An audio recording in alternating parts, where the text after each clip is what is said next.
So you've just got your first allotment, you're really excited, but you're not quite sure how to get started. So in this video, I'm going to be giving you some top tips to get you started, to make sure that you definitely grow some absolutely fantastic fruit and veg in your first year.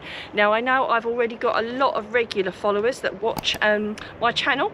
If you can give us a thumbs up, and also if I miss anything out, my regular viewers, if you can put something in the comments so you can help these new guys out so they get off to the best start ever. So you've got your allotment plot, it's your first day up at the allotment, and you're wondering what you should do and how you should plan it all. Now, first of all, before you leave to go up to the allotment, I'd recommend bringing with you a notepad, a pen, a tape measure, and your phone or something to take photographs with, so you can make a note of what you've got up there already, and some things that you'd like to, because when you get back home again, you won't remember what you've got up at the allotment. So with your notepad in hand and your tape measure, have a little bit of a measure up, take some pictures of your plot, have a look round to see what you've already got. When I first got my plot, I already had some soft fruits. I had some gooseberries and some raspberries, and I also had some rhubarb. So it's well worth doing that, having a look to see what you've got. If you've got anything already up the allotment, I would recommend just leaving it for the first year. Weed around it. If it's any soft fruit or any fruit trees or rhubarb, you know, maybe just give it a little bit of you know, raw manure, or maybe some fish blood and bone, but I wouldn't go pruning it or doing anything. I would just see what it was to decide in the second year what I was going to do with it, whether I was going to keep it, whether I was going to move it, or whether I was going to get rid of it. Because I was really fortunate to get some fruit bushes here, which I've still got today, and I still use them, and they're still very productive even now. Also have another look around, because another thing, that when I first got my plot, they hadn't harvested all their crops, so the person had, due to ill health, have to give up their allotment. They'd planted some of their onions and potatoes and various other things, so there was actually some bits that I could actually harvest, which was absolutely amazing. I didn't expect that at all. I just expected it all to be weeds, which then moves us on to weeds. So and the great job of having to clear your allotment. Now, that can seem really quite overwhelming, but you really shouldn't feel that overwhelmed, no matter what state your allotment is. And my best recommendation is to dig a bit and then plant straight away. So rather than start at the top and clear it all and then start planting, I would recommend to clear a bit and then plant a bit, clear another bit and plant a bit. If you can't plant straight away because it's not the right time of year, put some ground cover down, so at least the weeds don't grow back again. I know we all like to do no dig and we like to do mulch, but when we all first start our allotment, one of the biggest struggles we get is getting it under control. Once you've got it under control, you can then do some different systems if that's right for you. I use a particular weed suppressant, which is the one down here. So if you would like to get some, I will put a link up on the screen and also one in the description if you want to get some of that. But when I first got my allotment, that really helped me get control of it, because obviously digging it and planting it and stopping the weeds, it is definitely a balancing act, even for us seasoned gardeners. So when you've just started, having a few tricks of the trade and things to help you out are definitely worth thinking of. So the other thing to think about is definitely composters. It's really useful to have somewhere where you're going to compost all your weeds and twigs and all the various things off of your allotment. So it's definitely worth doing one of those. I know you can buy little small composting bins and things like that, but when you've got an allotment, it is actually worth having a proper compost pile. I've got compost heaps up at the top there, and I just divide them with pallet wood. So again, it's not anything expensive, it's just basic reclaimed wood that other people don't want. So I would more recommend that rather than buying these little drums. The little drum things are fine to have at home when you don't have that much stuff to compost, but at the allotment you're going to get a lot more. So thinking about how you're going to do your composting is really essential. But you might already have a composter. I must admit, when we got here we had a composter of sorts, so we used that initially, and then we went and put our own in, a much bigger system, so we've got much more room to do composting, because at the end of the day, if you compost your own stuff, that's really good for the environment. It also gives you free compost, so win-win really. You can't really go wrong with that. The other thing is things like sheds and greenhouses and raised beds. I will touch on them very briefly. We didn't have anything up here. We're not allowed glass, which is why I've made my own out of a broken trampoline that I got for free, and I put the scaffolding net over it.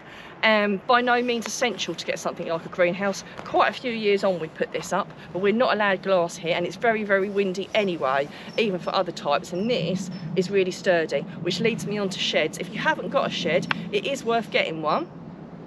But do be very, very mindful. Allotments are often very, very open places. Sheds get broken really, really easily, so don't spend too much money getting one. If you've already got one, try and make do with it initially, especially in your first year. And if you do have to put one in, hanker it down into the ground very well with posts, because they do. Our one initially that we put in landed up in the tree one day, and we actually got it back down and put it back together again, and then secured it much more into the ground. So I had to learn by my own mistakes as well. So yes, again, don't spend too much money on things like sheds and greenhouses and things when you first get here, because you can lose things and spend a lot of money very quickly. Raised beds, fantastic things, but not essential in your first year. So if you've already got them, marvellous, use them. If you haven't got them and you would like them, maybe get one or two, but don't rush. You can just grow stuff straight into the ground in your first year just to find your feet. I do have some raised beds now, but many years into gardening, I've got some raised beds at home that are done with railway sleepers. Obviously make sure they've got no chemicals on them if you get those. Quite a cheap way of doing a raised bed. And I've also got these Vegiga ones as well, which are absolutely fantastic, but by no means are essential to gardening. But they are nice to have these things as you move on, because there are some distinct benefits from having raised beds, but they're by no means essential. Again, I'm not going to go into all the details of why you have a raised bed and why you don't have a raised bed, but again, don't go clearing your ground thinking I can't do anything until I put the raised beds in. Just get stuff in the ground. That's really, really essential. Another thing is have a really handy reference book or two. I've got a couple at home. So there's Allotment Month by Month, which I know is a book that everybody loves, by Alan Buckingham. I will put a link up on the screen and also one in the description. Another one, Fruit and Veg and Herb Expert, which is one of my personal favourites, because it has lots of reference in there that I find very useful all the time. Again, I will put a link in the description for both of those books. Subscribing to YouTube channels like mine, they're free and you can get loads and loads of useful, helpful hints and tips and inspiration from myself and lots of other people out there as well. So if you are new and you've not subscribed, if you could subscribe and give us a comment to let us know you're new, and to let us know how this video has benefited you and how far you are into your journey of growing your own fruit and vegetables, would be really, really awesome as well. Water as well. Personally, I wouldn't take on an allotment if I didn't have a water supply.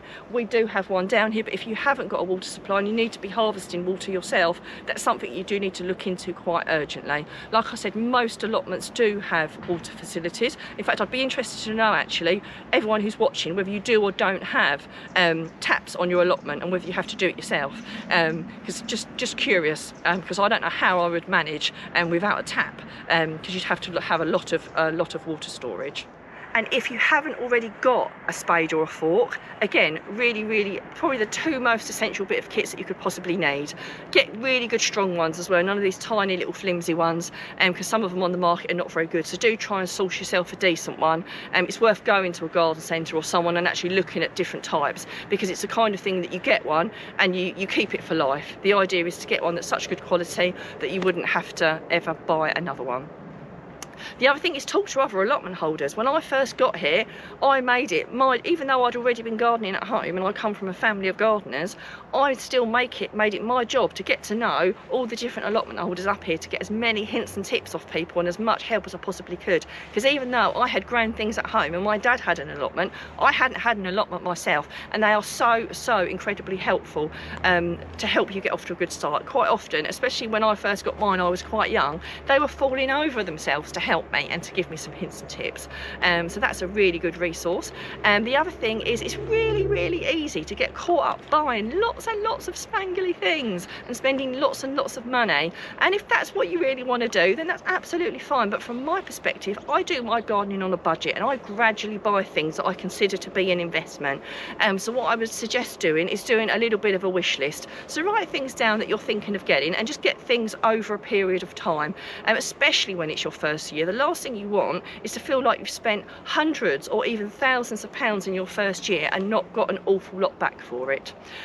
So I would recommend just buying the few essential things that you need and then gradually build on it and get better things along the way, and it will make it a lot cheaper for you, and you'll be amazed how many things you can reuse. So if you watch this channel regularly, you'll get lots of helpful hints and tips on how to do things without them costing the earth.